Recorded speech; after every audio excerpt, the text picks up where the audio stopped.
CAA எனப்படும் இந்திய குடியுரிமை திருத்தச் சட்டம் கடந்த 2019 டிசம்பர் மாதம் பாராளுமன்றத்தின் இரு அவைகளிலும் நிறைவேற்றப்பட்டது.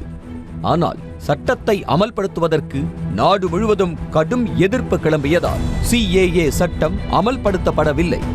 இந்த நிலையில் CAA சட்டம் மார்ச் 11ஆம் தேதி முதல் அமலுக்கு வருவதாக பிரதமர் மோடி அறிவித்தார். அதைத் தொடர்ந்து CAA சட்டம் தொடர்பாக மத்திய உள்துறை அமைச்சகம் அறிவிப்பாணை வெளியிட்டது. இந்த நிலையில் CAA சட்டத்தை அமல்படுத்தியதற்கு பல்வேறு அரசியல் கட்சிகள், பொதுநல அமைப்புகள், மாணவர்கள் அமைப்பினர் எதிர்ப்பு தெரிவித்துள்ளனர்.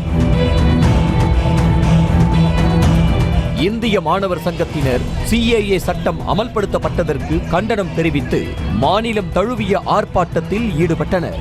தமிழகத்தில் உள்ள அரசு கலை கல்லூரிகள், பல்கலைக்கழகங்கள் முன்பு திரண்ட இந்திய மாணவர் சங்கத்தைச் சேர்ந்த மாணவ மாணவிகள் CAA சட்டத்தை திரும்பப் பெற வலியுறுத்தி கண்டன ஆர்ப்பாட்டம் நடத்தினர்.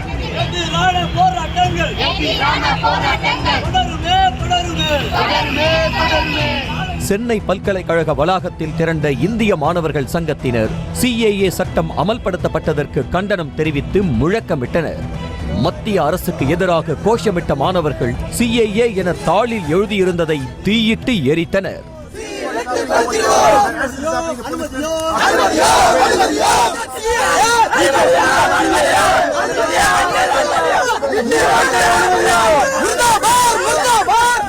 CAA சட்டத்தை மத்திய அரசு திரும்ப பெற வலியுறுத்தி சென்னை மாநில கல்லூரி முன்பாக இந்திய மாணவர்கள் சங்கத்தினர் போராட்டத்தில் ஈடுபட்டனர். மத்திய அரசுக்கு எதிராக முழக்கமிட்டதோடு CAA சட்டத்தை திரும்பப் பெற கோரிக்கை வைத்தனர். CAA-வை திரும்பப் பெறும் வரை தொடர் போராட்டத்தில் ஈடுபடுவோம் என இந்திய மாணவர் சங்கத்தினர் தெரிவித்தனர்.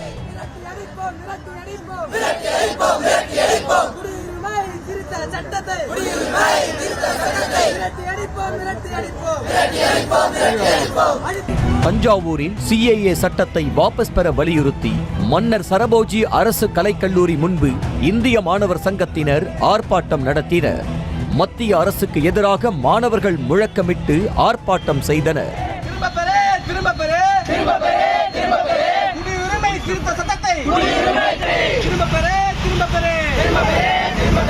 தஞ்சை மாவட்டம் கும்பகோணத்தில் உள்ள அரசு கலைக்கல்லூரி முன்பு திரண்ட மாணவர்கள் CAA சட்டம் அமல்படுத்தியதற்கு எதிர்ப்பு தெரிவித்து ஆர்ப்பாட்டம் நடத்தினர்.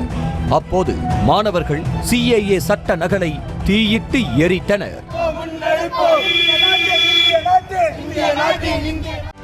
செய்திகளை உடனுக்குடனும் துல்லியமாகவும் தெரிந்து கொள்ள சப்ஸ்கிரைப் பண்ணுங்க.